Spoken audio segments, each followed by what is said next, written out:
When most people picture Joseph Stalin, they see a ruthless, icy dictator, a larger-than-life symbol of tyranny, not a man of flesh and blood. But this former poet and daring bank robber rose to command an empire of over 200 million people, orchestrated the deaths of more people than any other figure in recorded history, and built a personality cult so insane that millions worshipped him as a living god while he starved them to death. At the time of his death, he was one of the most powerful individuals in human history. In this video, we're diving into 50 verified, jaw-dropping facts about the man himself. These aren't rumors or speculation. Everyone is backed by historical records. Joseph Stalin was born in 1878 as Ioseb Yugashvili in the small Georgian town of Gori, far from Russia's centers of power. He grew up poor, surrounded by violence, instability, and humiliation, conditions that would deeply shape his worldview. Unlike later propaganda, Stalin did not come from nobility or privilege. His rise would be built entirely through control, fear, and political calculation. Stalin's father was an abusive alcoholic cobbler who regularly beat him and his mother. His father eventually abandoned the family and died young, leaving Stalin raised almost entirely by his deeply religious mother. She believed her son was destined for greatness and pushed him toward the priesthood as his escape from poverty. As a child, Stalin survived smallpox, which permanently scarred his face. These scars embarrassed him for life and were often retouched out of official photographs. He also suffered a childhood injury that left his left arm partially crippled, reinforcing a lifelong sensitivity about weakness and appearance. Stalin entered a Georgian Orthodox seminary, where he received a rigid education based on obedience, discipline, and constant surveillance. The seminary operated almost like a prison. Students were monitored, punished, and encouraged to inform on one another. Many historians believe this environment later influenced Stalin's obsession with control and informants. While studying to become a priest, Stalin secretly read banned revolutionary literature, including Marxist texts smuggled into the seminary. He gradually rejected religion, replacing faith with ideology. Priests noted his rebellious character and disrespect for authority. By his late teens, he had fully embraced revolutionary politics and abandoned the idea of becoming clergy. Unlike many Bolsheviks who were intellectuals or gifted speakers, Stalin excelled at organization, logistics, and secrecy. He was quiet, unassuming, and often underestimated, a trait he later weaponized. Stalin preferred working behind the scenes where real power was built. Stalin was arrested multiple times by Tsarist authorities and exiled to Siberia. Unlike others who broke under exile, Stalin escaped repeatedly, developing a reputation as resilient and ruthless. These years hardened him and reinforced his belief that force and discipline were the only reliable tools. By the early 1900s, Stalin was deeply involved in Bolshevik operations, including organizing strikes, distributing propaganda, and securing party funds. His role brought him into contact with Vladimir Lenin, who valued Stalin's reliability more than his intellect. Trust from Lenin would later prove crucial. In 1906, while still a wanted revolutionary, Stalin married Kato Svanidze, a Georgian seamstress connected to socialist circles. The marriage was brief but intense, shaped by constant police surveillance, false identities, and poverty. It was the closest Stalin ever came to a normal family life. In 1907, Stalin and Kato had a son, Yakov Jugashvili. Only months later, Kato fell ill and died, leaving Stalin a widower at just 28 years old.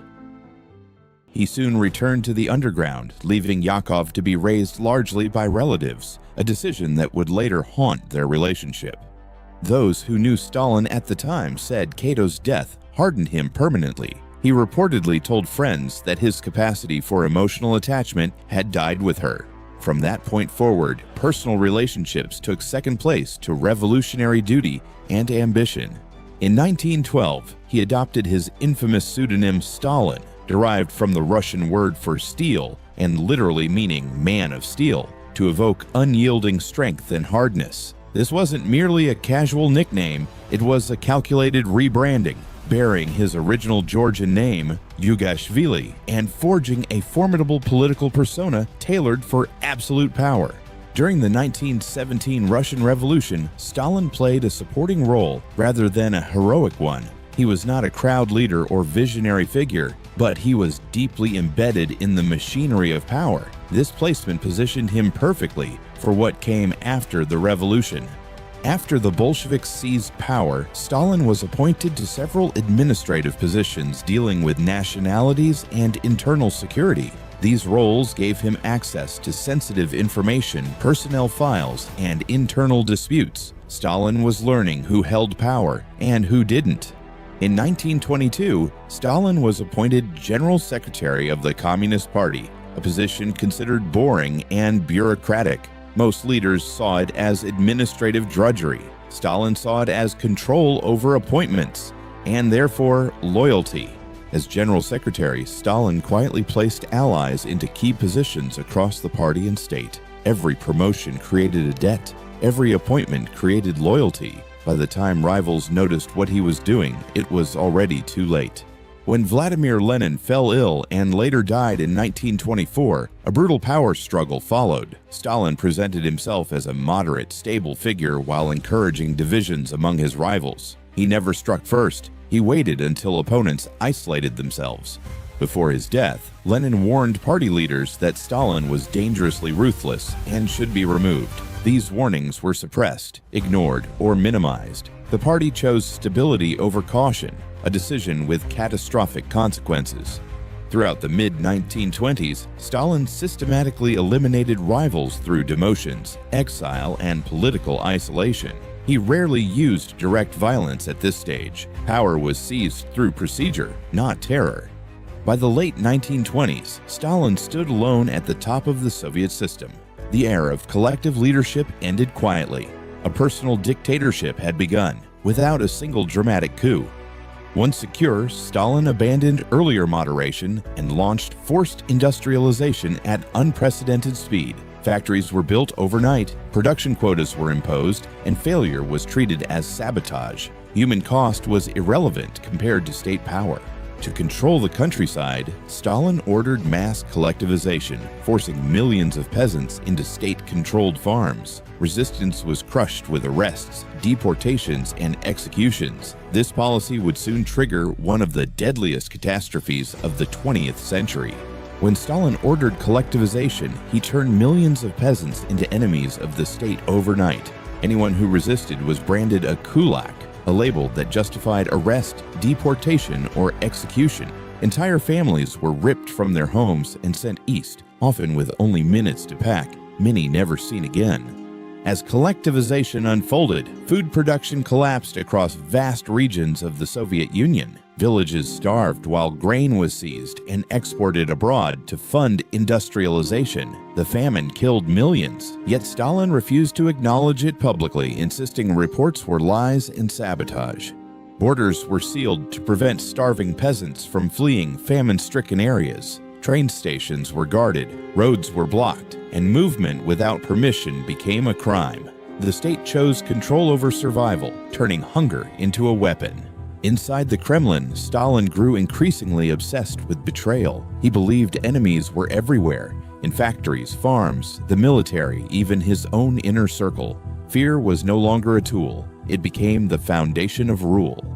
In the mid-1930s, Stalin turned against the very revolutionaries who had helped create the Soviet state. Men who had fought alongside Lenin were suddenly accused of treason and espionage. Loyalty offered no protection. History itself became a crime. The show trials that followed were carefully staged spectacles. Defendants confessed to absurd conspiracies after intense psychological pressure and threats to their families. Many praised Stalin in their final words, hoping to spare loved ones from punishment. Behind the scenes, repression became bureaucratic. Regional officials were given arrest and execution quotas, turning terror into an administrative task. Meeting targets meant survival. Failing meant becoming the next name on a list. Stalin personally reviewed execution lists sent from across the country. Hundreds of names could be approved in a single sitting, reduced to signatures on paper. Mass death was no longer emotional. It was routine. Millions disappeared into the Gulag, a vast network of forced labor camps stretching across Siberia and the Arctic.